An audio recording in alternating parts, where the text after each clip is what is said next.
Hello, everyone, and welcome to the FinDev Gateway webinar, Key Performance Indicators for PAYGo Perform, How Far We Have Come.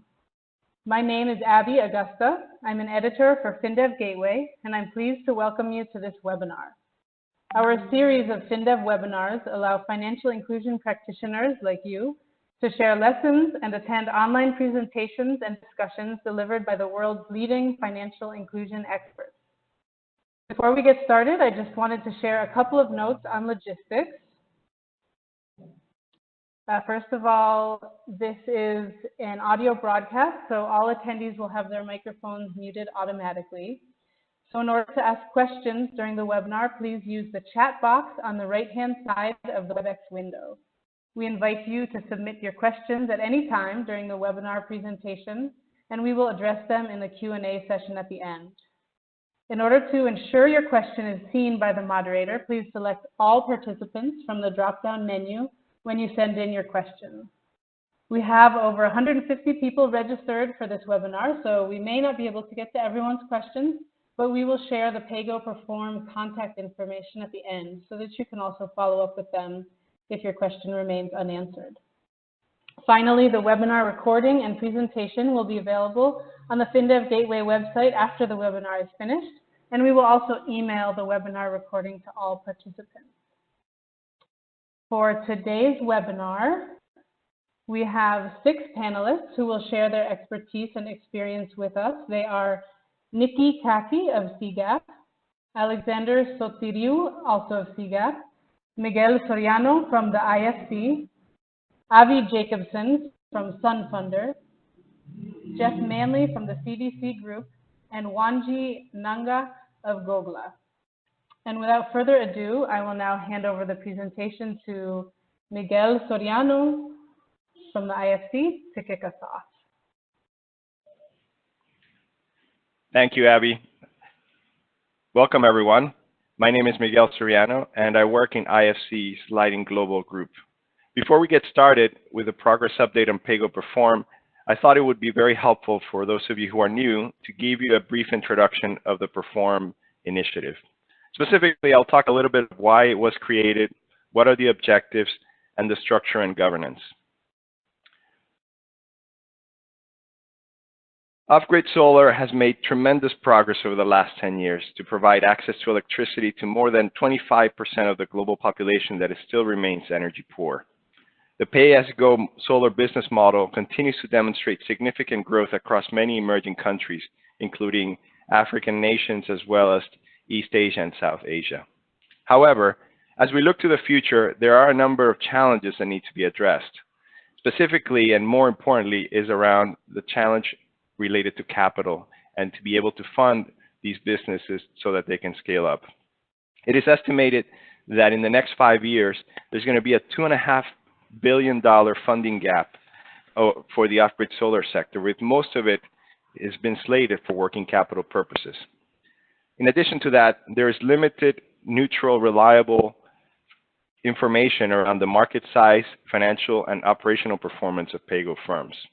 Also, there is no common understanding right now or basic indicators in this space, making it difficult to compare and benchmark different companies.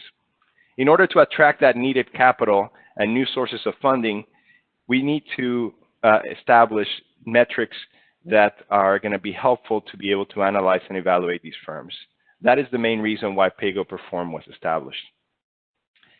Essentially, the objective of PAYGo Perform is to develop that set of metrics using really the feedback from investors, PAYGo firms, and all other stakeholders that can serve as a common language to evaluate the PAYGo firms and provide more transparency to the sector. This provides a win-win for both investors and PAYGo firms. From the investor side, you can increase transparency in the sector and provide an easier way to measure operational and financial performance. From a PAYGo firm's perspective, having clear and effective reporting metrics and standards will be very helpful to attract more capital, and it also allows the development of industry benchmarks. Perform was established as an industry process, so it's essentially being inclusive and bringing together investors, providers, and technical experts to refine and agree upon a common set of metrics that they deem appropriate in assessing the operational and financial performance of PAYGo firms. The initiative started at the end of 2016-2017 with Gogla and Lighting Global being partners in the initial KPI 1.0. The partnership actually grew in April of 2018 when CGAP joined, so that now the partnership includes CGAP, Gogla, and IFC. And as part of the work done in KPI 1.0, a set of outputs were developed, such as a technical guide, a taxonomy, and a data playbook.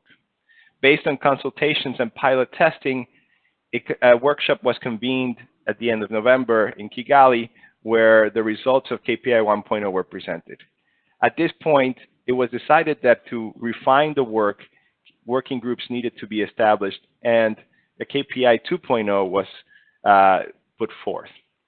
This has been the work that we have done so far in 2019, where we structured different working groups, and I'll provide you a little bit of background about each one of them shortly.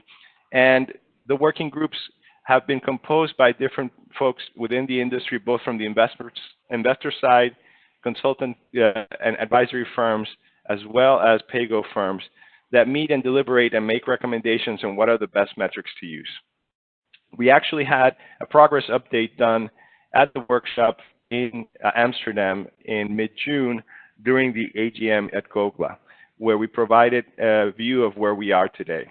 And this is part of the work that we're going to be doing in this webinar. In terms of the working groups, there are 3 that have been set up.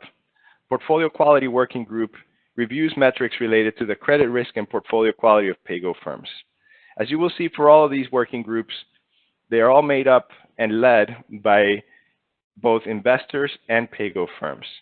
In the Portfolio Quality Working Group, Anis Dakar from Greenlight Planet and Fabio Eucalypto and Tobias Ruckstol from Persistent Energy are leading this group. Unit Economics looks at the metrics related to unit profitability and overall performance for the firm. This working group is led by Jeff Manley from CDC Group and Shagun Jain from Rural Spark. Finally, the overall KPI working group serves as a coordinating role for the other 2 working groups and also focuses on informational and operational KPIs. This working group is led by Avi Jacobson from Sun Funder and Joao Malgais and Siti Mandalia from Solaris Off-Grid. In addition to the working groups, we have established a governance structure whereby the steering group is composed of IFC, Gogla, and CGAP, the consultative group, which comprises all the stakeholders in the industry, which really are the folks in today's audience, and the technical working groups, which are made of members of the consultative group who have volunteered their time and are interested in actively participating in the development and the definition of the KPIs. In terms of where we stand today, the technical working group has so far developed the KPIs and is seeking feedback from the consultative group, which will then make recommendations to the steering group. Today's agenda will be as follows. First, we'll provide a progress update on the working groups for all 3 working groups, so KPI, Unit Economics, and Portfolio Quality, and then we'll follow it with a timeline and next steps. This will then introduce us to a mini debate on some of the key issues. We want to highlight to the folks in the call today some of the issues that we have been tackling as part of the working group, and we will do so through a mini debate. Finally, we will have a Q&A session where you will have the opportunity to provide feedback, and then we'll have a closing and appreciation. With that, let me now hand it over to Avi Jacobson from Sun Funder so he can take you through the KPI working group progress update. Good morning or afternoon, everybody. I'm Avi Jacobson, Senior Investment Officer at Sun Funder. So thank you, Miguel, for getting us started. I'm going to give you an update on the working groups. I was one of the co-chairs of the KPI work group, one of 3 work groups, Unit Economics, Portfolio Quality being the other 2 work groups, and a little background on the program as a whole. As you can see, we look at it sort of as company, operational, and financial indicators. Our work group focused on KPIs was very more general in nature. So you see sort of company indicators, publicly available information, things that are not sensitive, but a lot of what we're trying to do is help someone outside the industry or new to evaluating a given company would be able to place that company in context of the wider industry. So they look at some of the numbers, performance indicators, how the company operates, and have a sense of how they think things should be going. Similarly with the operational indicators, these might be a little more sensitive, might be things that an individual company isn't willing to publicly report, but it could be a template or a sort of FAQ or frequently asked question list. Here's things that you can give to an outsider that you want to share and introduce to your company that will help give them a greater understanding. And then on the financial indicator side, the other work groups, portfolio quality and unit economics, really sort of fill that out to give a sense of how things are performing, particularly with a pay-as-you-go company. So going through on our KPIs through our work group, what we've looked at, you'll see on the far right the sort of traffic light on the status to see how refined we think it is it sort of ready to go or it needs more work. I'm not going to go read the whole slide to you, but this idea of context becomes important. So sales model. What is the company's sales model? If you're looking at it, want to understand, this becomes sort of very important to how a company is performing, what their financial structure should be. All of the things are going to be based essentially around their sales model. One thing that we got feedback from the work group that we thought was a very good idea, and it's integrated into our definitions and how it should be calculated, is that answers are on a scale of 0 to 100%. For example, if a company is part PAYGo and part cash sales, let's say 50-50, then we get 50%, 50%. Already that gives you a sense of how a company operates and how their finances may look. Similarly, on the distribution model, we want to have an understanding as well, how they do that through partners. Do they take financing risk on partner sales, or is it sort of B2B cash sales, and then a lot of their partners use resell and so on. Geographical area also, given a lot of focus and discussions in the sectors around East Africa, but they're GoGo members all over the world. We have customers who may have operations in Africa, but are selling units all over. And so get a sense of how things are working. And same idea is for a given company, they may be selling units everywhere, may have direct operations in many places. So we wanted to cover that similarly on that percentage scale. Net sales, portfolio size, I think you can look at that, the definitions there.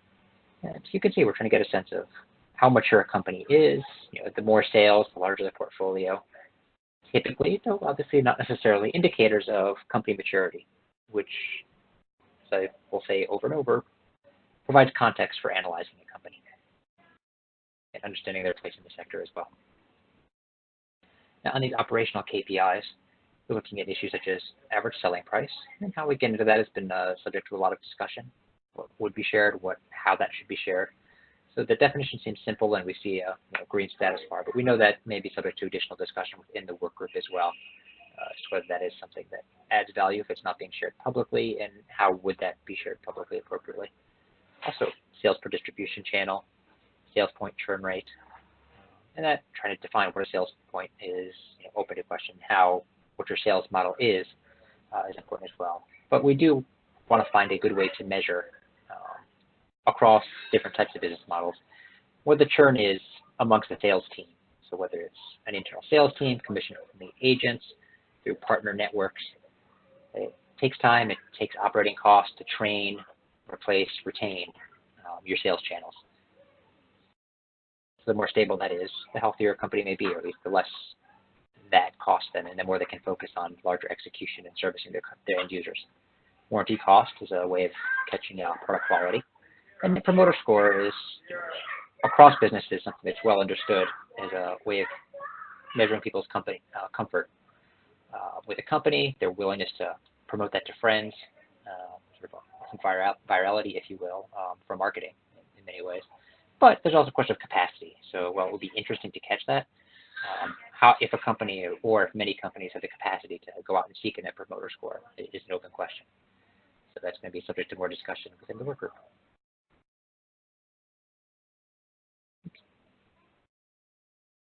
Sorry about that.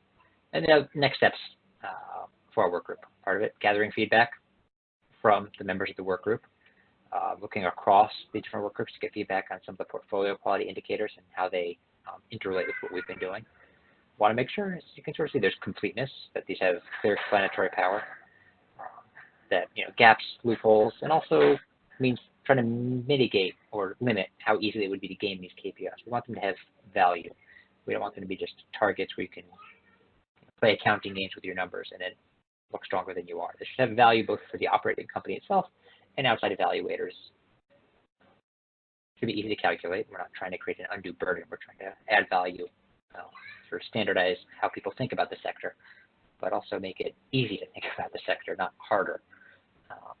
And then part of this also is, if there's no willingness to report, we've either made this too detailed or too complicated, too difficult, or just requires too much proprietary or sensitive information. This process also won't add value, because for it to have context, we want a lot of these to be things that companies are willing to report so that this information can be aggregated and shared in some type of public manner. And ongoing seeking feedback from the wider work group so we can finalize definitions, how things should be measured, and things of that nature. It's an iterative process. We've gone from the original KPI process a few years ago, now this KPI 2.0 process, where we see we've broken out with sort of more general indicators and unit economics and portfolio quality. And as the industry evolves, so will this. And with that, I'd like to pass it on to my colleagues to discuss the unit economics work group. Thank you. About the work on unit economics. Thanks, Abby. Actually, Jeff was unable to make it today, and unfortunately, he was caught in a last-minute urgent meeting. So this is Miguel Soriano again, and I'll run through the unit economics working group progress update for you guys. So Abby gave you an idea of what the overall KPI working group has been doing. I'll give you an idea now from the profitability perspective and metrics of what the unit economics working group has been up to. From KPI 1.0, a certain number of KPIs were mapped to unit economics, which really are related to unit profitability or profitability of the firm in one way or another. These were average revenue per unit, which is ARPU, average total expected revenue, average unit cost, average customer deposit as a proportion of unit cost, and average maintenance cost. Now, as you can see, these KPIs were helpful and have been in the past. However, as part of our exercise working with the working group, we conducted a big survey to make sure people understood whether these KPIs are needed or not, whether they are really relevant for investors and for PAYGo firms. From that feedback, we were able to refine it. And we also thought from a more holistic perspective and said, how can we then tie these KPIs together into a unified framework? And it's easier for unit economics to think of it that perspective because we essentially have two categories of KPIs. Those KPIs that represent cash coming into the firm and those KPIs that represent cash coming out or costs related to the firm. And what we try to do is really come up with a set of KPIs such that when you take those unit revenue KPIs and you subtract them against the sum of the unit cost KPIs, you can get to a unit gross profit KPI. From that initial KPI 1.0, we were able to figure out that some of these are really not applicable. ARPU in itself is a misnomer, and it's one that's mainly used in the mobile network for mobile operators and doesn't really have an applicability for PAYGo Solar. So that was not used. Others are kept, but the definition has changed completely, such as average customer deposit as a proportion of unit cost. It's best to define that as average customer deposit overall as a percent of total cash that you receive or as over the total units that you have sold. We've added a few more KPIs. One feedback we received from the working group was that in the unit cost itself, it was difficult to understand what unit cost comprised of.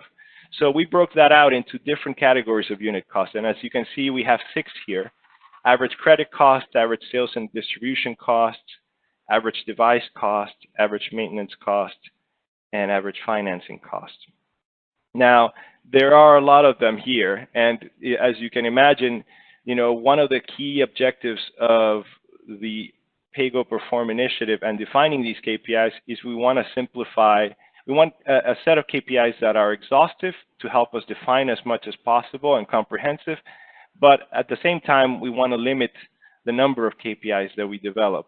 And we want to make sure that these KPIs are simple and easy to calculate for the different firms, so that way there's usefulness for them to have. Based on that, we have refined our work further in terms of our unified framework. One misnomer is the word revenue. In essence, we're looking at cash coming in, so therefore, or payments that are made. So therefore, the word revenue has been changed to contractual payments. So instead of unit follow-on revenue, we are calling it unit follow-on payments. In addition to that, if you notice in this list compared to the previous one, financing cost is no longer part of the picture. Financing cost is a difficult one to attribute to a unit, and therefore, what we have determined is that these unit KPIs are most useful and only really represent things that we can attribute directly to a unit, so mostly variable costs. Financing cost, there is a portion that could be attributed to units, but unfortunately, there's a big portion that's also to run the operations of the overall firm. So that was not considered. In addition to that, we also have unit credit costs, unit follow-on payments, and unit service and maintenance costs here you see in yellow are these KPIs that are still under subject of discussion within the working group. Overall, what we have determined is that these KPIs are mainly going to be forward-looking and based on expected cash flows, and they're extremely useful when you're evaluating the unit profitability by product or product category. However, when you're looking at all these KPIs and blending it together for an overall portfolio of the firm, their value is not as useful. And given that, and I will address that in the next slide, we have made some recommendations of coming up with some firm-level KPIs. Before we go into that, there are some issues that we tackled during our working group that we needed to resolve. In this page, you can see that there's 4 of them. One of the key ones is this idea of present value calculation of the follow-on payments. Now, as you know, in PAYGo, you have 2 components of revenue. One is a deposit that the customer makes at the initial outset, and then there's a stream of payments that will be coming in over time in the future. And this stream of payments, of course, then you have to think about whether the time value of money or a present value calculation may be required. Suffice it to say, this has been a major issue that we tackled in our working group, and I will not go into more detail right now because this will be the subject of our mini debate today. Financing cost, as I mentioned, really refers to the cost of financing of the inventory and the receivables or solar devices. Because it is a fixed cost, it's very difficult to allocate to a particular unit. And due to the complexities of that, we've excluded it from unit economics KPIs. Credit cost refers to the risk of non-payment or write-off. And here we looked at 2 different approaches. One, where we use a write-off ratio, or 2, a lot of firms that report using accounting standard, IFRS accounting standards, have today to put a provision for credit costs based on IFRS 9. Based on these 2, the working group and using an accounting expert, we came to the recommendation that a write-off ratio is the best way to go. And ideally, this write-off ratio would match to what the KPI working group is using as their own KPI. This write-off ratio, as much as possible, should be by product and based on historical performance. The last issue that we tackled is around contractual versus actual repayment periods. As I mentioned, we have a few metrics here that are looking at over time. In particular, follow-on payments is one of them, but the other one is servicing and maintenance costs. Given that some of these costs and these revenue items or cash flow items are periodic over time, what do you do to account for lower collection speed? And here, the proposed solution has been that we can calculate that by using an effective credit period. And the effective credit period is really defined by the nominal credit period divided by the collection rate. So this has been, again, a flavor for you on terms of some of the issues that we have had to work through in the unit economics working group.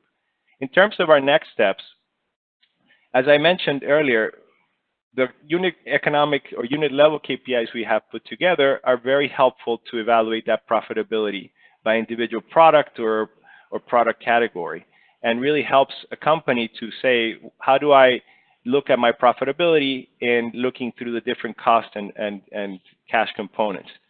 However, it is difficult to calculate blended financials. And here is where we have made the determination that as a next step, we should augment these KPIs with firm level KPIs. These firm-level KPIs will provide the overall profitability of PAYGo firms and will be the first line of KPIs that will be used to provide a view of profitability for a PAYGo company. These will be then complemented by the unit-level KPIs you see here. And to add to all of this, we also expect to develop a manual and an Excel tool to be used by both investors and PAYGo firms that can give a common language around these unit-level KPIs and firm-level KPIs.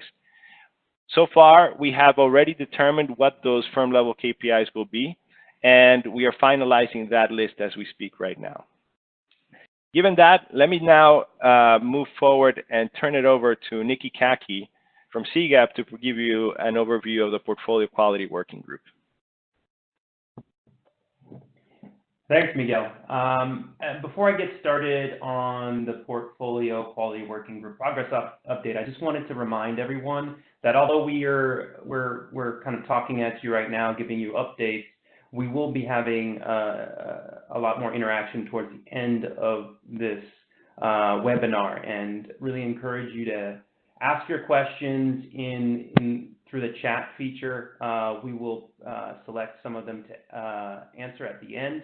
Of course, you can wait as questions kind of pop into your head, but whenever they do, please feel free to enter them into the chat box. Make sure to select all participants, and as I said, we'll get to them.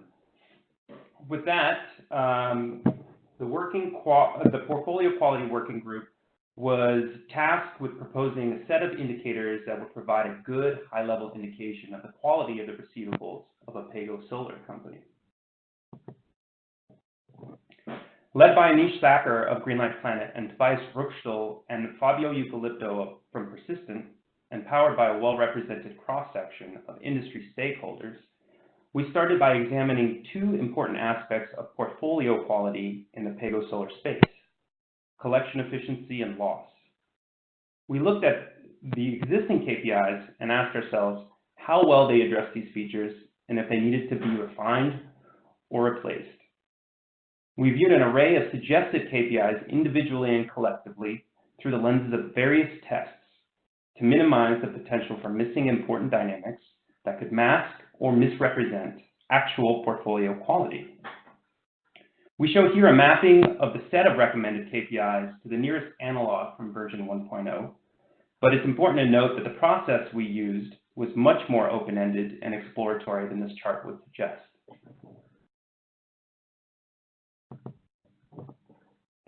The collection rate, some of you may be familiar with the utilization rate, which is similar, serves as the anchor metric for collection efficiency.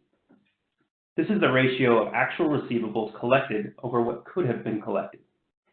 In this, we have a metric that speaks to the unique nature of the flexible payment structure at the heart of PAYGo Solar. We found the collection rate to be a versatile tool, as it features as a central element in other portfolio quality KPIs as well. With portfolio at risk, or PAR, we wanted primarily to signal that it wasn't directly comparable to the metric used with other more traditional financial entities, like MFIs. So our first order of action was to rename it Receivables at Risk. We then revisited the suitability of consecutive days of non-payment as the best measure for riskiness for PAYGo, including the 30-day period of evaluation. We're also looking closely at using the collection rate as an improved means of measuring risky receivable streams. Churn was effectively split into two measures. The first metric is the write-off ratio, which is notably value-based, comparing the remaining payments of written-off receivable streams to total receivables outstanding in the portfolio. The counterpart being the repossession ratio, which indicates the portion of installed units that are repossessed for redeployment. This is another distinctive measure for the PAYGo solar space and can be used to provide further background for the write-off ratio.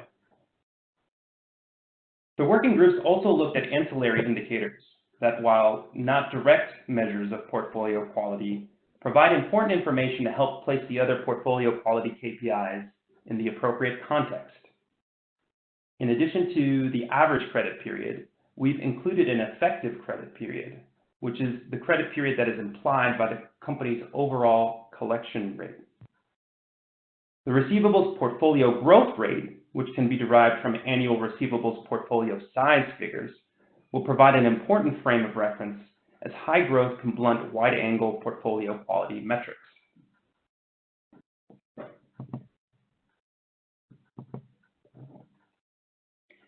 This webinar, along with the workshop held in Amsterdam after the GOGLA AGM, serve as fora for us to share our progress and collect feedback.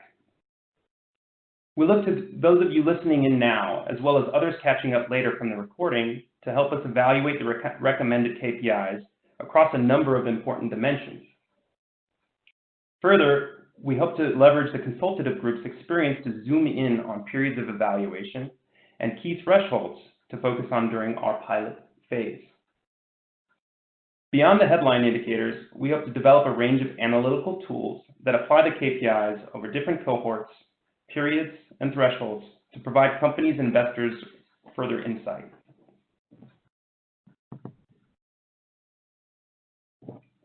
So what are the next steps for the Perform initiative overall?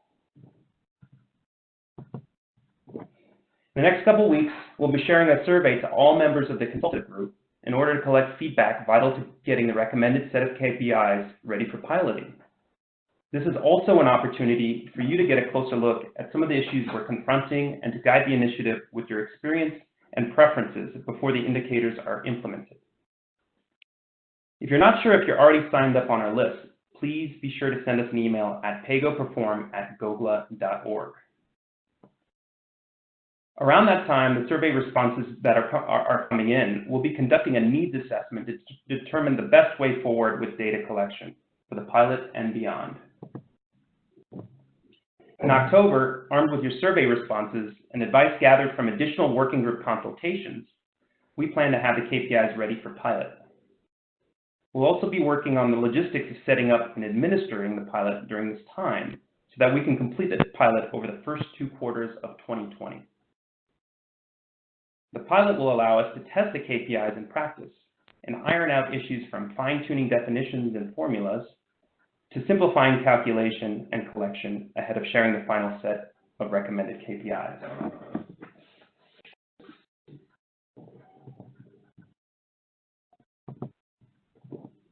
This initiative has been driven by a diverse set of industry stakeholders from the beginning, but we've relied heavily on the indispensable knowledge and experience of the PAYGo solar providers. For the pilot, we'll be calling on their help again as we partner with volunteer PAYGo solar companies.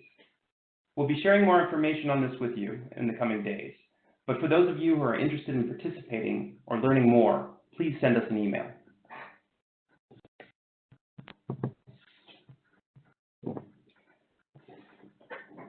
As you can tell from the 3 working group updates, we've made a lot of progress over the past 6 months, but we still have work to do. A lot of that work involves making compromises, finding the best or sometimes the least bad solution that everyone can agree to. We've had a number of debates within the working groups, and what we'd like to do now is give you a glimpse into what that process is like. The objective here is not necessarily to find a solution. We'll certainly take any feedback you have into consideration, but the real objective is to demonstrate what it's like to be in one of the working groups. During our workshop in Amsterdam, we dedicated a full hour to getting all the workshop attendees to dig into a debate with a couple topics that the working groups were grappling with. Unfortunately, we don't have the time or the means to engage with you today as we did during the in-person workshop, but we felt it was important to give you a taste. So we put together a mini debate on one of the topics we've discussed. A key consideration in the unit economics working group was how to account for future expected payments. There are varying contract lengths among PAYGo companies. These typically range from 12 to 36 months. This spreading out of payments over time means that for the purposes of comparison, one can choose either to look at these payments on a gross basis, summing all the payment amounts, or one can discount these payments as a function of time and potentially even risk. Each method has its advantages and disadvantages, and it's not immediately obvious which approach is best. But if the industry is going to agree on one set of standards, we need to pick one and build consensus around the choice. Today, we will have 2 members from the PAYGo Perform team debate each side. Our mini debate will be structured as follows. First, Alexander Sotiriou from CGAP will have 1 minute and 30 seconds to make his opening argument in favor of using the present value calculation on expected payments. Then Miguel Soriano from IFC's Lighting Global will follow up with 1.5 minutes to make his argument for looking at expected revenue on a gross basis. Then each will have a 30-second rebuttal. Please pay close attention as we'll conduct a live poll at the end to see which method the webinar participants favor. Alexander, are you ready? I am ready. Your time starts now. Thank you, Nikki. So using present value calculation is really the obvious best choice for this metric. And the reason boils down to the top line on this slide. It provides a more accurate picture. It's really that simple. So to understand why, consider the 3 companies in this table. Each company offers only one product, and the device they sell is exactly the same.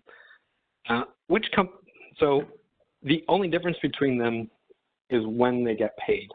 Company A gets paid up front, Company B over the course of 10 years, and Company C doesn't get paid until after 10 years. Now assume for the moment that each company sold 100,000 units in the past year. Which company would you say is in better shape? Company A, obviously. The reason why is the time value of money. If you ignore that, you wouldn't be able to tell the difference, and that's just plain crazy. Now, you'll probably hear Miguel say that the problem with taking a present value approach is that choosing a discount rate is hard. But don't let him distract you with fancy terms like capital asset pricing model or unlevered equity beta. You don't need any of that. We can just pick an arbitrary discount rate and use that for the sake of comparison. Is this a flawed approach?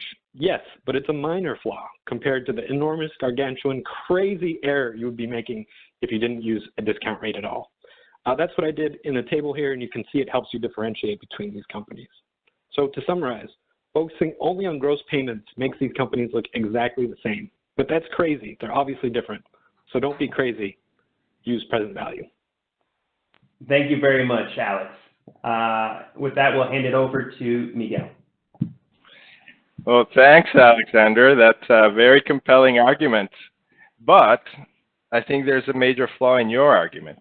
First of all, as I mentioned before, at the end of the day, what we want to do is develop KPIs that are easy to calculate and define, while at the same time that they provide accurate representation of unit profitability of a PAYGo firm.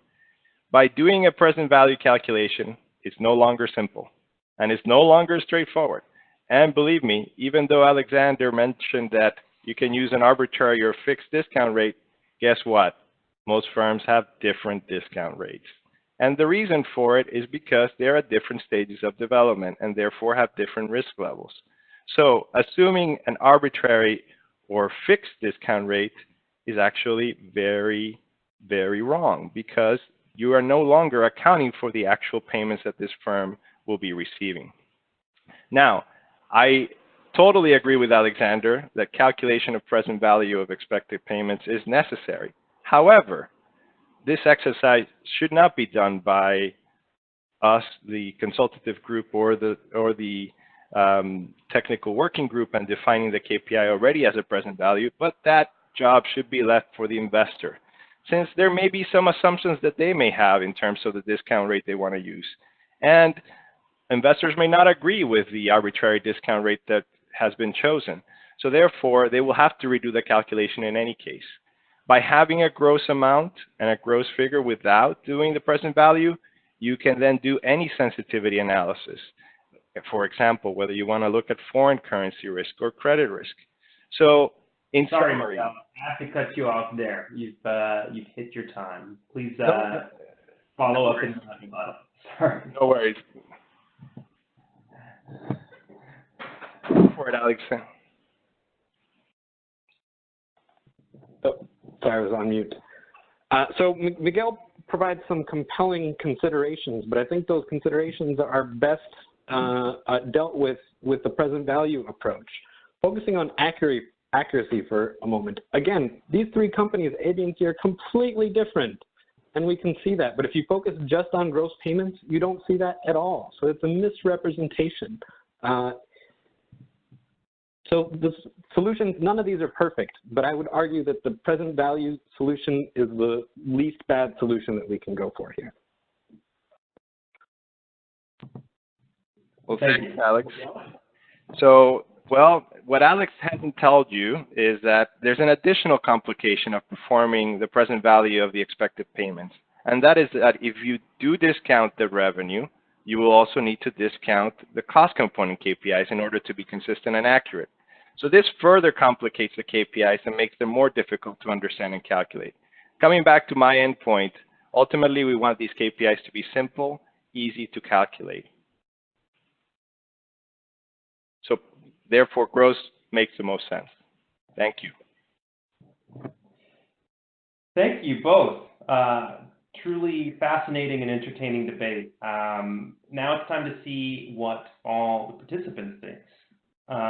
You should see the poll question that I will get to here on the screen. That's duplicated on your WebEx message box to the right. So please take your time now to enter your choice. I'll read it to you. Which methods of calculating unit follow-on payments should we adopt as part of KPIs 2.0? A, option 1, PV, using the present value to discount future cash flows. B, option 2, gross, taking the simple sum of future cash flows. C, neither. I think a different approach would be better than either of the ones proposed. D, what is a cash flow?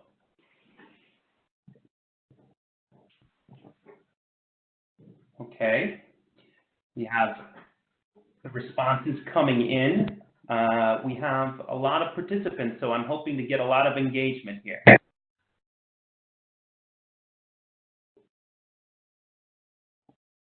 Please don't be shy.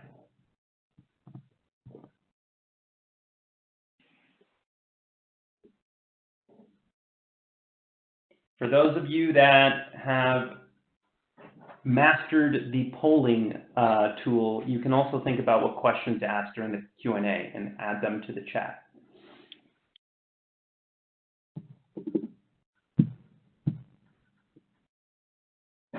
Okay, we're seeing some interesting movement. We're holding that a secret for now, but please continue to add. Oh, it's pretty close.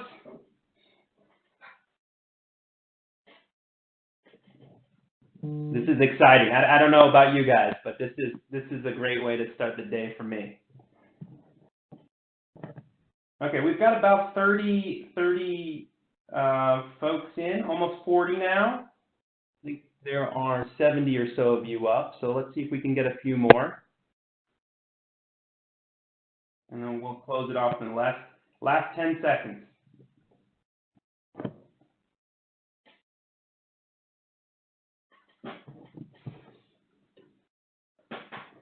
Don't forget to hit submit when you're done. For some of you, you may need to scroll down to hit the submit button. Okay, I think we're about ready to close it. What are the results?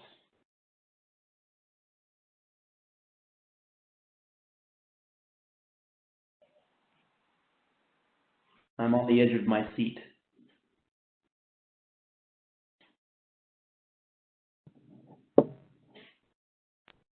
Okay. I'm being informed that it takes a little time to close. Oh, here we go. Okay.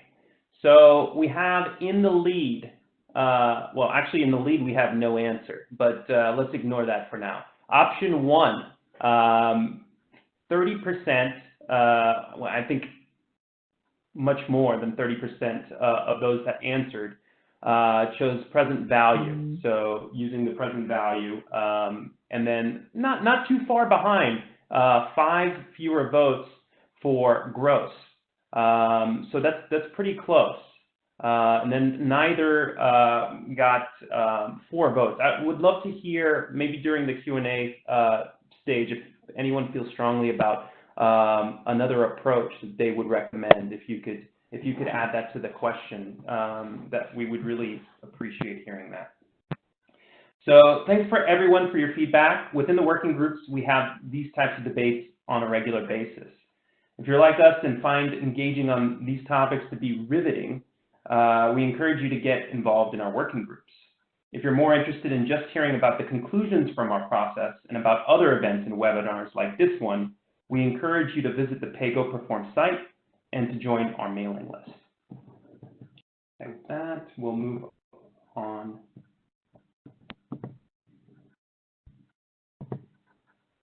to the Q&A.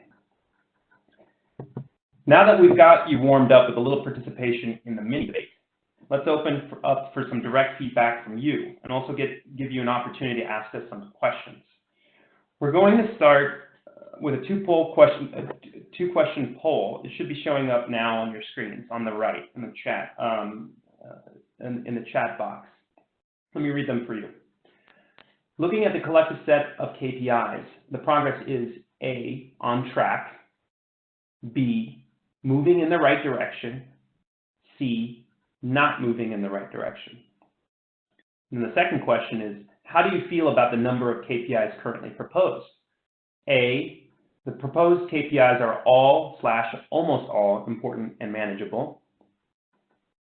B, there are a handful that should be dropped, but otherwise okay. C, there are far too many, and we need to significantly pare down the list. And D, we need more KPIs to adequately capture necessary information. So please go ahead and make your choices on the right. Remember to hit submit when you're done.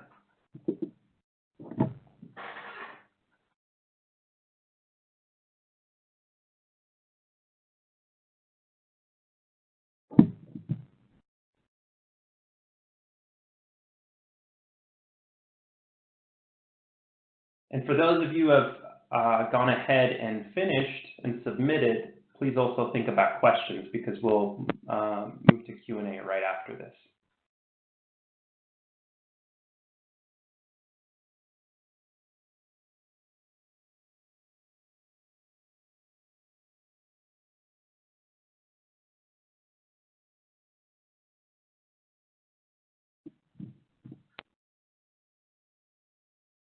Okay, I'm checking with the manager here, and there are 26 finished so far, so we'll give you guys a few more seconds to finish the rest.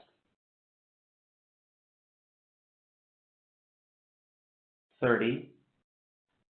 That's great. This feedback is really important for us.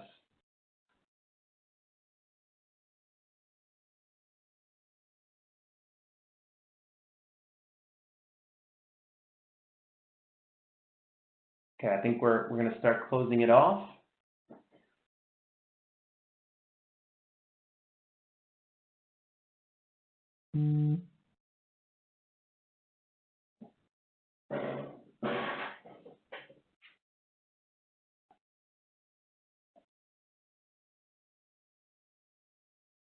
Okay, let's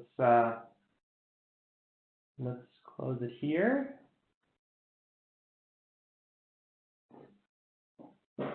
Okay, great. Okay, so we've got the majority voting for A or B on the first question. So that's good to hear. Hopefully, those of you that felt we have some moderate adjustments, you can either share in the Q&A in the comments box what you think should be adjusted, or you can respond in the survey or send us an email.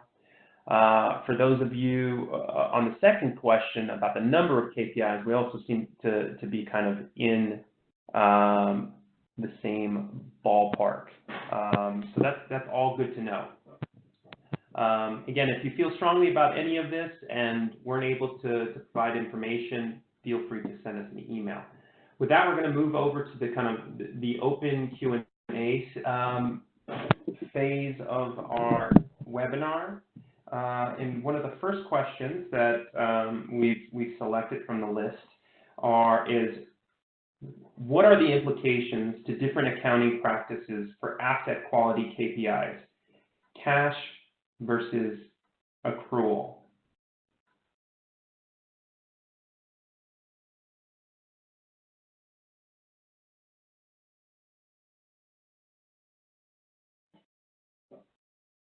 Okay, is that Miguel? Is that a question that you guys are comfortable approaching? That you guys were looking at cash versus accrual?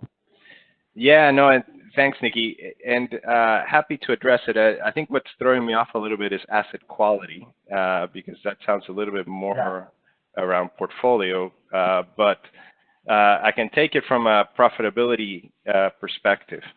And yes, there is definitely an issue in terms of cash versus accrual when you think about profitability and the measurements. You know, from the perspective that we have taken as a working group, we have taken the cash basis as the most important one, given that, you know, people ultimately want to understand how much cash you're receiving.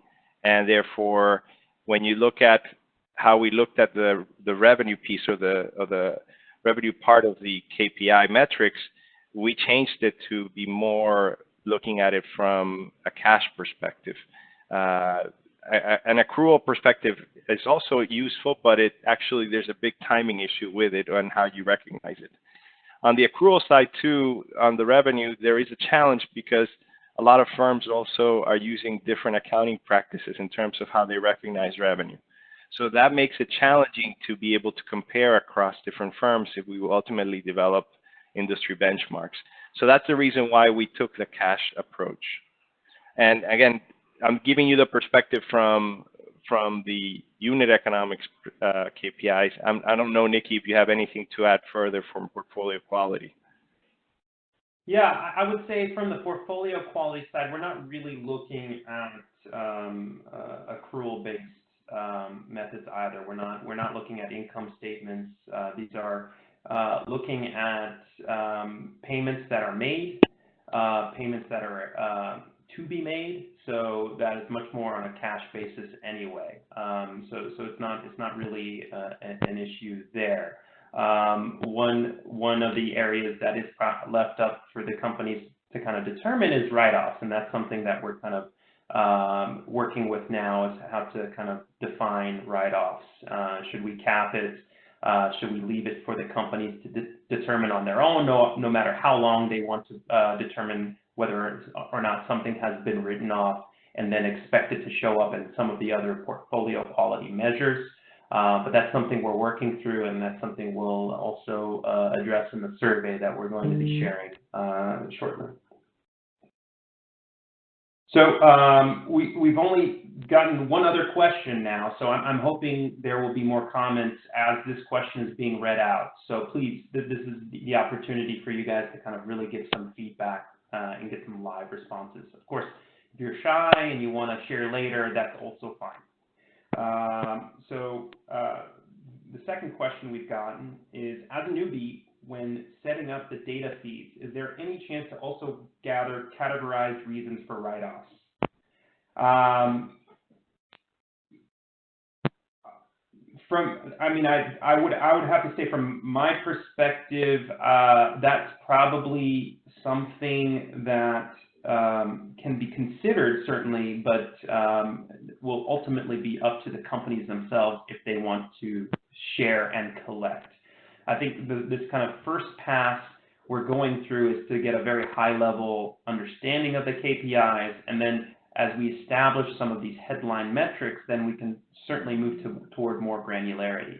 Certainly, if the companies themselves want to share some additional analysis around reported figures, either internally or externally, that is something that would provide some meaningful information. But I would have to say, in response to this one, my expectation is that this kind of granularity is not going to be shared immediately. But again, that's up to the companies for themselves to decide. Anyone else on the panel have any thoughts about that question? Maybe different responses.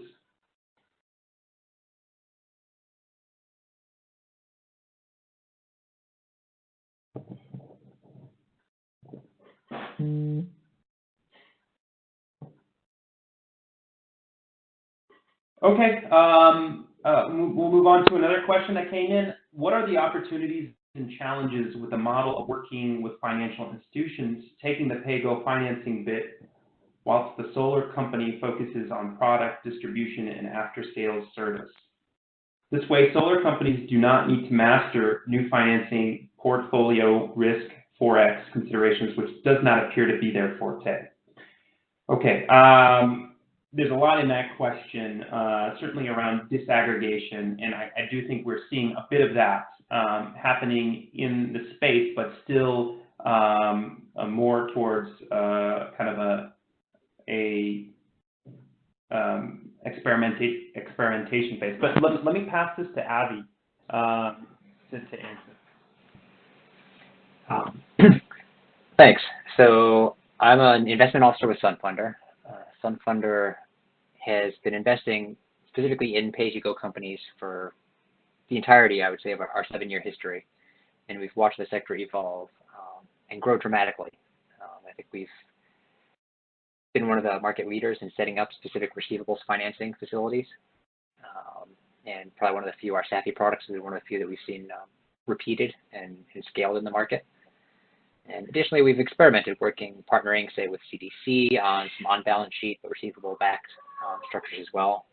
But I think that theme of disaggregation is one we're seeing throughout the industry, and it's going to become very important. The question, I think, is phrased wisely in sort of mentioning pieces of the value chain that may or may not be a given pay-as-you-go company's forte.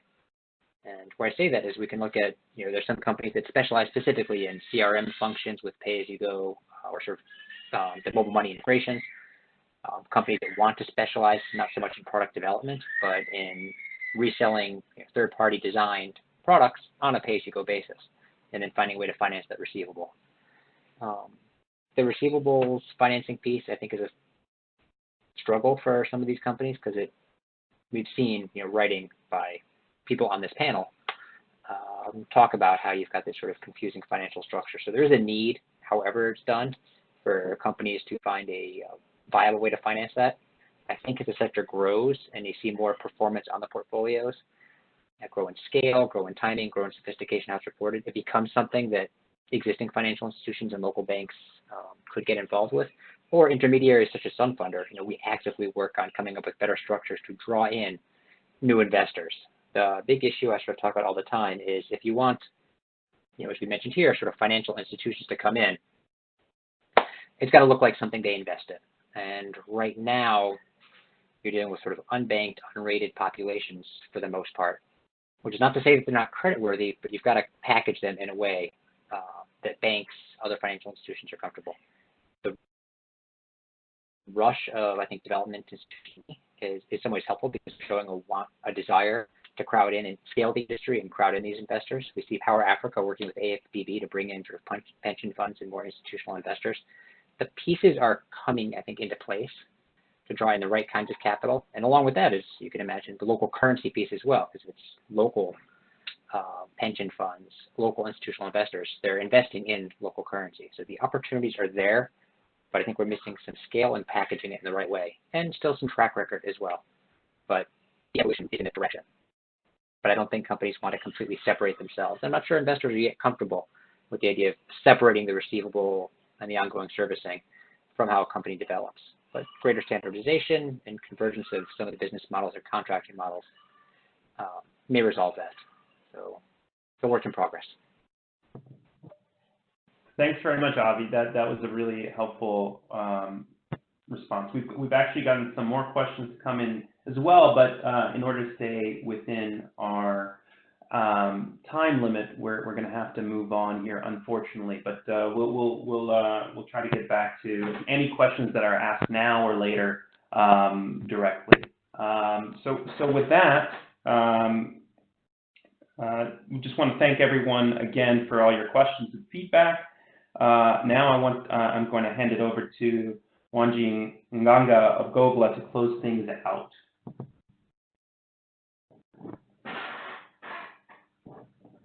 Thank you very much. I just wanted to close by saying a big thank you to all the working groups that we've had. We've had tremendous support on the portfolio quality side. We've had tremendous support from Anish from Greenlight Planet, Tobias from Persistent, and Fabio from Persistent as well. Nikki has been the coordinator for this working group, and he's from CGAP. So we want to say a really, really big thank you. A lot of the work has been driven by these folks. On the unit economics side, you've heard from Miguel, who's from IFC and who's been the coordinator. A lot of work has been put in by Jeff from CDC and Shagun from Rural Spark. And on the overall KPI side, Avi, who we've also heard from today from Sunfunder, has been putting in a lot of work.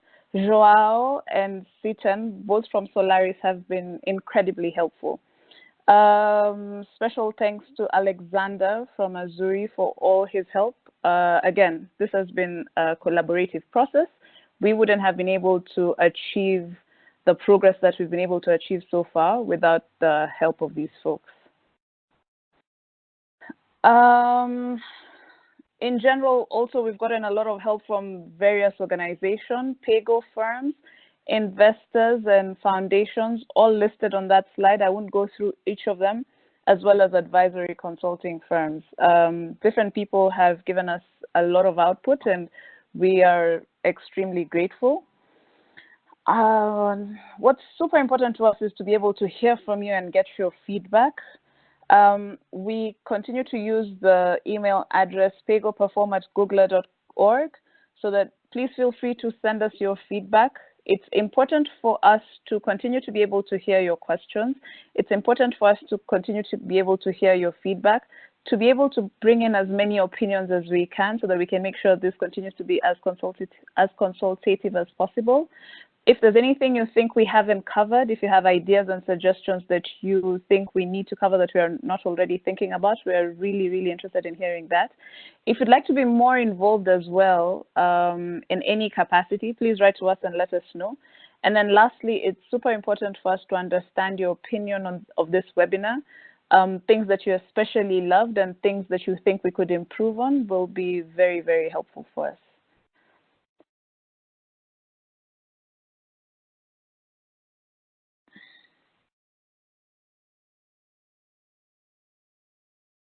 Thank you very much. Thank you very much, Wanji, and all the panelists for sharing your insights on this fascinating topic. Now we'd like to hear from you. I'm opening a poll to get your feedback on the webinar, as Wanji requested. If you can please take a brief moment to respond to the poll questions, which should appear on the right-hand side of your WebEx window.